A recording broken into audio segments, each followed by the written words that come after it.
Isa ka rin ba sa hindi makaiwas at makapanagumpay sa temptation?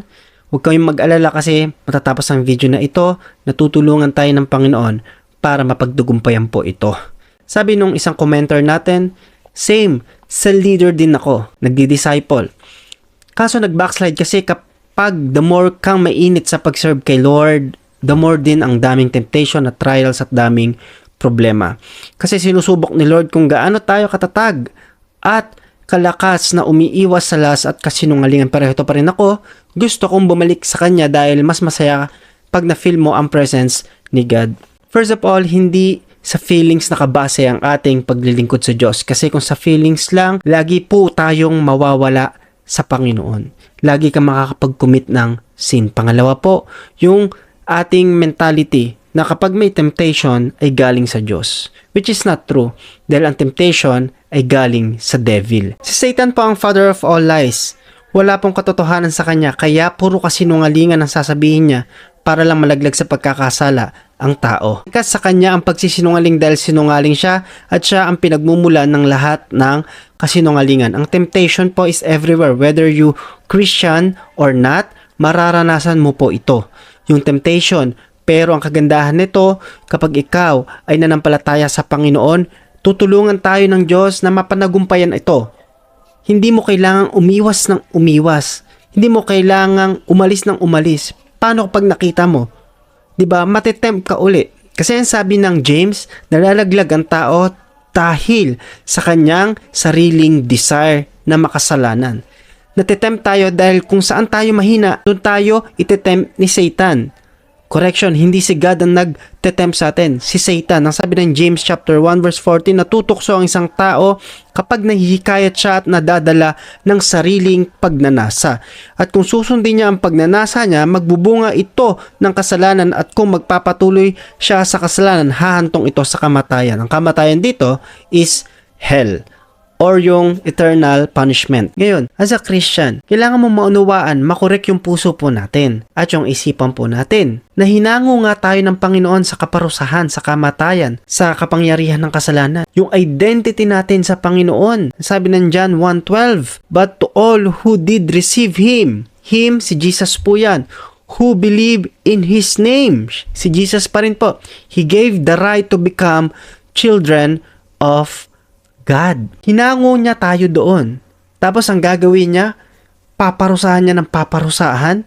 Diba sobrang cruel ng Father kapag ganon? Hahatawin ang hahatawin, tingnan natin hanggang saan ka tatagal. Ganun ba ang gusto nating ipakita na ang Panginoon, pagkatapos niya tayong iligtas, hanguin sa kapangyarihan ng kasalanan, papahirapan?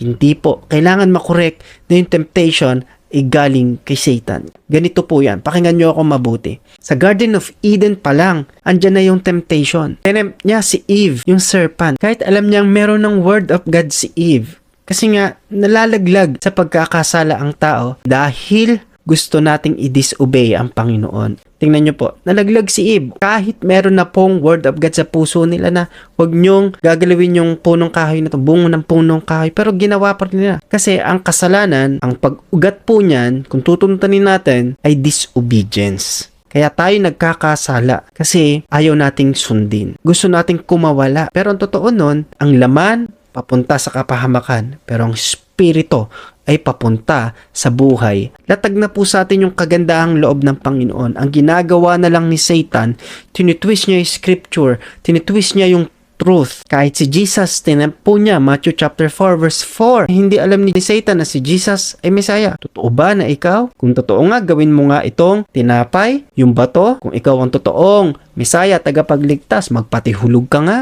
Anong sabi ni Jesus? Ang sabi ng salita ng Panginoon. Di ba malinaw po na ang temptation ay hindi galing sa Diyos, galing kay Satan. Ngayon pong alam na natin na ang temptation ay galing kay Satan at nalalaglag tayo dahil sa mga pagnanasa natin. At uulit-ulitin yan ni Satan na itempt sa'yo kahit matagal ka ng Christian. Kailangan po nating gawin, we need to resist the devil. Paano mo lalabanan ang gawa ng kaaway, ang temptation? Iiwasan mo lang ba ng iiwasan? Lagi mong makikita po yan. Lagi mong makakasalamuha ang temptations. Hindi ka makikipagbuno sa kasalanan, hindi ka makikipagbuno sa temptation. Ang gagawin mo, surrender our life to Jesus. Surrender our life to the Holy Spirit. Resisting the devil is not enough. We need to surrender our life to God. James chapter 4 verse 7. Submit yourselves to God, resist the devil, and the devil will flee from you. Hindi mo mariresist ang devil kung hindi ka submitted sa Diyos. Maraming nagkakamali po dito na nakikipaglaban sa tukso, nakikipaglaban sa kasalanan. Kumalaunan nalalaglag sa pagkakasala. Kailangan po yung inner part natin ay maging malakas. Lalakas lang po yan. May empower lang yan kapag tayo ay nag-surrender sa Holy Spirit. Kasi ang Holy Spirit, yung lakas po natin, yan din yung ginamit ng Panginoong Hesus nung nagtagumpay po siya sa temptation ni Satan. Kaya nga sa mga newborn Christian, gusto ko po maunawaan nyo na kailangan natin mag-submit sa Holy Spirit. Saka lang natin malalabanan yung gawa ng kaaway. Kailangan makorek yung isipan natin. Kailangan makorek yung puso po natin. Sa anong kaparaanan? Like an athlete. Diba bago yung big event at big game, sila po ay nagkukondisyon ng kanilang sarili, ng kanilang katawan para pagdating sa big event, talagang magagawa nila at mapagtatagumpayan nila. Like soldier, bago lumagay po doon sa matinding digmaan, nagtitrain sila ng matindi para mapagtagumpayan yung big event ng pakikipaglaban po nila. Ganon din po sa Christian. Paano tayo makakapanagumpay doon sa event na lagi tayong natatalo, doon sa pagkakasala? Kailangan po nating itrain yung sarili natin. Surrender our life to God. Live the lifestyle that submitted to the power of the Holy Spirit by prayers, fasting, meditating the Word, and I encourage you mga kapatid na sumama tayo sa kalilipulan ng mga mananampalataya. Huwag kayong maniwala na hindi kailangan ng simbahan, hindi kailangan ng mga kasama mong Christian para makapagpatuloy. Kung ina-isolate natin lagi yung sarili po natin, mas lalo tayong babagsak. May mga laban sa buhay po natin na mag-isa tayo. Opo, totoo po yun. At may laban din tayo sa ating buhay na kailangan po natin ng mga nagpipray sa atin, nag-guide po sa atin. I pray na mapadagumpayan po natin yung temptation sa ating buhay pananampalataya. I want to pray for you. Sabayan niyo po ako sa isang panalangin. Panginoon, salamat po. Patuloy kaming lumalapit sa inyo. We submit our lives to you, Holy Spirit. Salamat sa pagpapaalala niyo na naman po, Panginoon, sa amin. Bakit kami laging paulit-ulit nakakasala? Dahil hindi kami submitted sa inyo, Panginoon. Nung tinanggap namin kayo, Panginoong Jesucristo, nagdwell na sa puso po namin ang Holy Spirit. At lagi naming nabibigyan ng sama ng loob dahil sa mga desire po namin na totoo neto kami lang rin po, Panginoon, ang mahihirapan. Pero salamat dahil hindi nyo kami iniiwan, hindi nyo kami pinapabayaan. Patuloy kayo nagpapadala ng mga reminders. At ginagamit nyo po ang platform po na ito.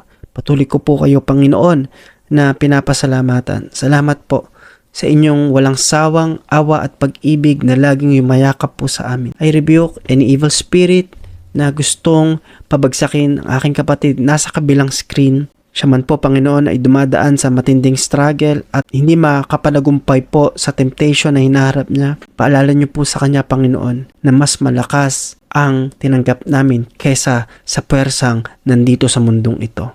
We are more than conquerors because of you, Jesus. Salamat sa ginawa niyo sa krus ng Kalbaryo dahil tanda ito na napagtagumpayan kahit ang kapangyarihan ng kasalanan. We accept you. We love you.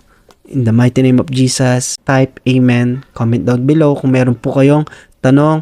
Tag nyo rin po yung inyong mga kapatid, mga kilala na kailangang mapakinggan po ito. Salamat kung nakarating ka sa huling part ng video pong ito. Follow po kayo. Mag-subscribe po kayo sa subscription sa Facebook or mag-join kayo sa YouTube channel. God bless you kung napapanood nyo po ito sa TikTok. Ito po ang inyong likod, Pastor Gab Bueno. God bless.